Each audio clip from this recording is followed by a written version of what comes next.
ओम नमः शिवाय। अब नारद जी ने इंद्रधुमन से कहा, ध्यान में तुमने जो देखा है उसके अनुसार तुम्हारे भाग्योदय का समय समीप आ गया है। श्वेत द्वीप में जिन अविनाशी विष्णु जी का तुमने दर्शन किया है, उनके शरीर से गिरा हुआ रोम वृक्ष भाव को प्राप्त हो जाता है।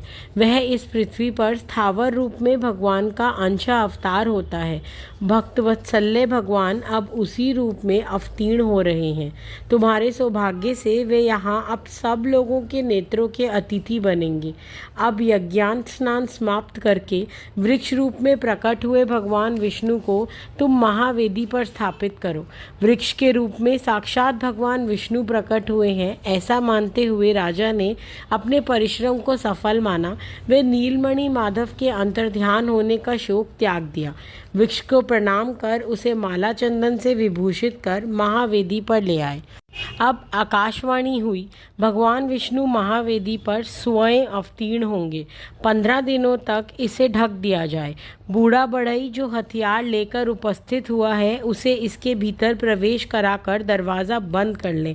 जब तक मूर्तियों की रचना हो, बाहर बाजे बजते रहें, क्योंकि रचना का शब्द कानों में पड़ने पर वह बहरा बना देने वाला है। वे देखने की चेष्टा भी ना करे, क्योंकि बनाने वाले के अतिरिक्त जो भी उसे देखेगा वह अंधा हो जाएगा।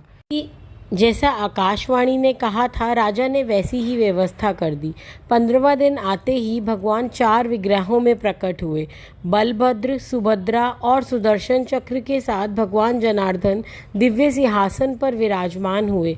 भगवान के 4 दिव्य रूप संपन्न हो जाने पर पुनः आकाशवाणी हुई। इन चारों प्रतिमाओं को वस्त्रों से भली भांति आच्छित करके इन्हें अपने स्वाभाविक रंग की प्राप्ति करवाओ। भगवान जनार्दन नील मेघ के समान श्याम वर्ण धारण करें। भगवान बलभद्र शंख और चंद्रमा के समान गौण वर्ण से विराजमान हो। सुदर्शन चक्र लाल रंग का होना चाहिए और सुभद्रा देवी कुमकुम के समान अरुण वर्ण की होनी चाहिए। राजन, तुम्हारे ऊपर कृपा करके भगवान प्रकट हुए हैं और तुम्हारे ही प्रसाद से वे सब जीवों को धर्म, अर्थ, काम, मोक्ष प्रदान करेंगे। नीलाचल पर कल्प वृक्ष वाव्य कोण में 100 हाथ की दूरी पर उत्तर भाग में बड़ा मैदान है। उसमें मंदिर बनवाकर उसी में भगवान की स्थापना करो। अब लेप आदि संस्कार पूरा हो जाने पर आकृति बहुत ही सुंदर हो गई।